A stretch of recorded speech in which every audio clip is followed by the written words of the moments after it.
Hey guys, it's me, Minecraft World. Um, so, Happy New Year to those in Australia and New Zealand, and Happy New Year's Eve to everyone else in the U.S. and everywhere else on the planet. Hopefully the New Year is slowly encroaching upon us. Oh Christ! But here's hoping for 2023 to be better than 2022. At least try to.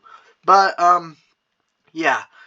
I want to do what I did last year, where I talked about my favorite movies of 2020 to 2021, and I'm doing my top 5 this time instead of a top 10, which that top 10 list aged really badly.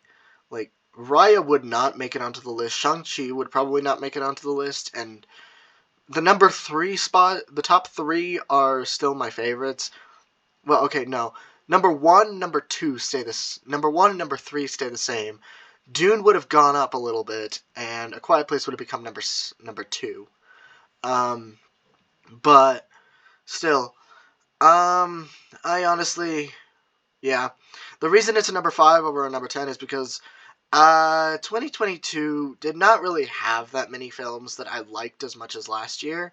Like, there were still good ones. These are my 5 favorites, and obviously these are really good ones. I do recommend checking out all of these. But last year just had a lot more fun films, especially for me. Though, looking back, the MCU was really, really problematic. But yeah, to be honest, 2022 was a lot more of a mixed bag, more leaning towards the worst angle for films. There were good ones, like I stated, these, but they're not really the best that they wouldn't, like, only a small handful would have cracked the list for last year. The number 1 would have actually beaten number 1's would have actually beaten last year's number 1. So, yeah. Um, so, yeah. Anyway, here are my top 5 favorite movies of 2022. Also, gotta derail this real quick. I didn't do a season 9 retrospective because why the hell? Because a lot of the episodes were just. I did not know the majority of the characters, but the episodes were really good. Season 9 as a whole was fantastic. My 2 favorite episodes, SpongeBob Aquaman and Omni-Man Homelander, were both episodes that I were really surprised by. The catharsis was what made them my favorites, and my least favorites were ones that had a lot of potential that they didn't capitalize on, but were still a lot of fun with what they did, those being Scarlett Zatanna, Jason Michael, and Boba Yaucha. So, yeah. But anyway, here are my top 5 movies of 2022. Number 5, The Bad Guys. Oh, yes. Oh, yes. Oh, yes. I was someone who actually read the original Bad Guys books when I was a kid. So going into this movie, I was filled with a similar excitement that I had with the Captain Underpants film, which I had read the books when I was a kid, though I barely remember them. And like the Captain Underpants movie, it was better than it had any right to be. This film honestly just had so much fun. The characters were a lot more endearing than I expected. The villain was mid, to be honest, but the villain was still well executed, and the story is just a really fun story. We've seen it more than once with, like, Despicable Me and Megamind and all that, but it was still really fun, and God, the animation is gorgeous. These movies, like, this year in particular, had some of the best animation in animated movies ever. Like, this, Rise and another one that comes up. The Rise movie and another one that comes up. So, this was really good when it came to animation. This year was really good when it came to animation, and I'm so happy about that. But, like, Bad Guys, it was a lot of fun. I really liked it, and I definitely recommend checking it out. Number 4, Top Gun Maverick. I barely remember watching the original Top Gun, and if I were to rewatch it, I probably wouldn't like it anymore. That being said, I don't need to enjoy this movie. Top Gun Maverick was just wow. Wow, this is amazing. Like, sure, yes, it has its massive issues, but this is what a legacy sequel should be. This is what I feel uh, one should do when making a legacy sequel, when honoring and homaging a prior property whilst doing something different with it. Sure, it's basically a retread of the original, but it's still a lot of fun. Um, considering like it's the protagonist of the original is put in the same steps that his instructor was, and honestly, that's really cool. That's really cool. Also, need I say the practical effects used for this film? Not everything was real, which I'm okay with because there were a lot of things that they really couldn't do, but the majority of it was, and that just made it feel so much better. Yeah, honestly, Top Gun Maverick. If this is anything to go by, I'm excited for the next Mission Impossible film, Dead Reckoning Parts 1 and 2, which yeah, Tom Cruise, you are a legend. I swear to God. Like, to be really honest, Top Gun, yeah, I highly recommend. Um, Story was well executed. Maverick is really good character wise. Like, I barely remember his character from the first one. I've seen it, but I barely remember watching it. Um, so to have the character himself actually be really likable is something I enjoy, especially in a legacy sequel where it is really easy to make a character that was once loved screwed up. Like, you really don't like them anymore. So yeah, Top Gun Maverick, love this film. Number 3, Puss in Boots: The Last Wish. This is the most recent film I saw, so recency bias is still a thing, but whoa! Whoa, this movie's great. I love the Shrek films. Well, Shrek 2, Shrek 1 I enjoy, and the original Puss in Boots I also enjoy. I haven't seen Forever After, and there was never Shrek the Third. Um, but yeah, this movie straight up rivals Shrek 2 in that department. So, which is a feat in and of itself. Shrek 2 is widely considered by many, including myself, to be one of the best animated films in history. So the fact that this movie was able to rival it is insane. The animation is like, if you've seen any of the trailers, I don't think I need to explain why this movie visually is great. Because the paintbrush storybook aesthetic looks beautiful. And it's capped on by a really fun story with surprisingly mature themes of mortality, death, and living one's life to the fullest, which never would I have expected with a Puss in Boots movie, of all things.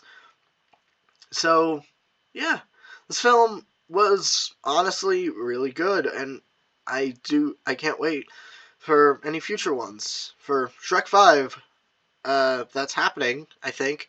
I think that's happening. I don't know. But, yeah, I'm honestly really excited to see what they do with this franchise in the future. Also, the same guy is directing Kung Fu Panda 4, which is also happening. So, that's epic. That's exciting. Can't wait for that. Kung Fu Panda is one of my favorite trilogies ever, one of my favorite animated movie series ever. The only DreamWorks series to rival it is How to Train Your Dragon, for obvious reasons. Um, but yeah, this movie, honestly, is just a feast for the eyes, a feast for the writers, and just really good overall. I loved it. I loved it. Here, please check it out if you can. I don't want this movie to fail. Number 2, The Batman. This is my favorite superhero movie of the year, and this was my most anticipated movie of 2022. And I am so happy it delivered. This film honestly gave me just what I was hoping for when it came to Batman. A detective noir semi-horror film that it takes its cues from Seven, but it also takes its cues from The Dark Knight, one of the best, no, legit the best Batman movie and one of the best superhero movies I have ever seen and widely considered to be. So, yeah, this film, it's a lot of fun. Well, I wouldn't say fun, but it's more engaging. If you enjoy your crime thrillers, I definitely think you would like this, especially if you enjoyed Seven, which I do remember watching and I do remember liking. So, yeah, I really like the Batman. This interpretation was really good. Robert Pattinson did a really good job with this version. So, yeah. And the Riddler, this version of the Riddler is one of my favorite versions of the Riddler that I've ever seen, both in comic, TV, and film, and video game. So, good job. Good job, man. You did a really good job, Paul Dano. The story legit feels like a comic book. It does. Spider-Verse looks like a comic book. This story feels like a comic book. So, that's honestly a massive plus. And that I cannot be happier that my most anticipated of 2022 was this good. So, yeah. Batman. It was a lot of fun. It was very engaging. I liked it. Now, before we go to the number one, I did this last year. I only really have 2 honorable mentions to give this year for my list. The first one is Rise of the TMNT, the movie. I brought this one up when I was talking about the bad guys, and this movie, my god, this movie just feels epic. This movie is both a treat to look at and a treat to watch. Rise of the TMNT, I grew a massive appreciation for after I watched Monkey Kid. Season 3 was freaking awesome, by the way. Monkey Kid Season 3 was awesome. But, Rise of the TMNT, the movie, it just really good. Rise of the TMNT, I grew a massive appreciation for, and watching this movie, that appreciation allowed me to enjoy this movie a lot more than I would have had I not grown that appreciation. And that just makes it so much better. Especially, the animation is great, but the story is also well told. And I honestly really like these reinterpretation of the characters themselves. Especially Krang! Holy Christ, this version of the Krang is terrifying. So, yeah. And also this reinterpretation of Casey is really good. He reminds me a lot of Jack Sullivan, Last Kids on Earth, for a good reason. I showed it to a few friends, they didn't see it, but I can't shake why, but he reminds me a lot. I think it's just the looks. He looks like an adult version of him. I have it on screen right now. But yeah. And for the second honorable mention, Black Adam. Black Adam. This movie, it's dumb fun. It's not perfect at all, and I liked it. One reviewer that I watched compared it to Mad Max Fury Road, and yeah, that is a really apt comparison. This film, it's a lot smarter than Godzilla vs. Kong, but it's still a lot of dumb fun, and it just feels right. I just wish that the characters were a lot more fleshed out, especially Adam, because Adam himself was, Teth Adam, Black Adam was, he's another one of my favorite Marvel villains, or Marvel characters, but he's just really bare bones in this film. I also wish Dr. Fate was fleshed out a little more, especially considering this version of Fate is just really fun to see on screen. So I just wish he had a little bit more fleshed out to him. Yeah. Black Adam. Love this one. So, those were my 2 honorable mentions. And from my number 1 pick, number 1, Sonic the Hedgehog 2. This is my second favorite movie of all time. And that might be the weirdest thing to say, because it's Sonic the Hedgehog. This came off of a really good first movie. And it had a lot of expectations to live up to, including characters like Tails and Knuckles and all of that, and it more than delivered. Also, yes, this was released in 2022. It was released in April, but I went to see it in May. In fact, I went to see it on the 3-year anniversary that I went to watch Godzilla King of the Monsters. And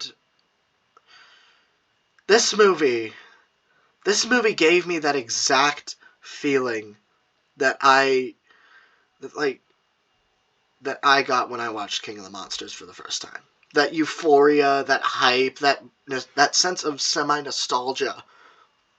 And I'm not as nostalgic for Sonic as I am Godzilla, so that's insane. I'm more nostalgic for Mario, hence why the Mario movie is my most anticipated movie of 2023. Please be good. But honestly, this is my second favorite movie of all time because of that feeling of euphoria and nostalgia that it gave me. The character Sonic is well executed, like a lot better executed than he was back in the original. The human characters, whilst having less to do, are still a blast to be around, especially Tom Wachowski. Tails is not as overbearing as he is in the games. Well, was in other games. Um, he felt a lot more like Adventure Tales, which I love that game, and I love that version of Tails as well. So, yeah, he's really cool. And Knuckles is just a lot of fun. He's just he's just hilarious. He's well done, and he's actually really tragic, and I like that. So, Knuckles is well executed. And need I say more on Jim Carrey's Robotnik? Jim Carrey delivers an outstanding performance. Here's hoping he shows up again one last time for the third one, which I cannot wait for the third Sonic movie. I hope it's just as good as this one, maybe better. I hope it at least tries. So, yeah. Though it's going to be hard to top my second favorite movie of all time. So, yeah. God, Sonic the Hedgehog 2 was just really good. It's my second favorite film, just above the Heisei Gamera trilogy and A Quiet Place. And I honestly really can't appreciate it enough. This is the best video game movie that exists, that has ever been made, and I'm so happy about that. Here's hoping the third one is just as good, if not better. And that was my top 5 movies of 2022. Not as many as last year, because like I said, I didn't really enjoy that many movies this year. It was more a mixed bag. It was a bit of a disappointment, same with Jurassic World Dominion. Avatar The Way of Water would have been good had the pacing and editing not been so crap. Or especially in the second act, that really hurt to watch. And Thor Love and Thunder was Thor Love and Thunder. I despise that movie to my grave. So, yeah. But the movies this year, while there were some bad ones, there were just as many good ones. And I do hope 2023 is a lot better in terms of the films. The films I'm looking forward to next year, definitely Guardians 3. James Gunn has never really failed to deliver, and especially with the Suicide Squad, that's gotten me hyped. Transformers Rise of the Beasts, I'm honestly excited for next year. And my most anticipated movie of next year is the Mario movie, which, yeah, people say Chris Pratt's voice acting sucks. I actually have gotten used to it. Okay, yeah, the Mushroom Kingdom, here we come, but then he also delivers the iconic "Let's go" lines really good. I screwed up, how didn't I? Oh yeah. I'm also really excited for the new Godzilla movie that's dropping next year, November 3rd, which I cannot wait for that. That looks like it's going to be a lot of fun. And speaking of kaiju, Gamera Rebirth is happening, so can't wait for that. Yeah. Next year looks really promising when it comes to films. So here's hoping that we don't get as many stinkers as this year, and that next year is at least slightly better than this year. But yeah, Happy New Year. Take care, guys. Peace. Mario movie. Please be good.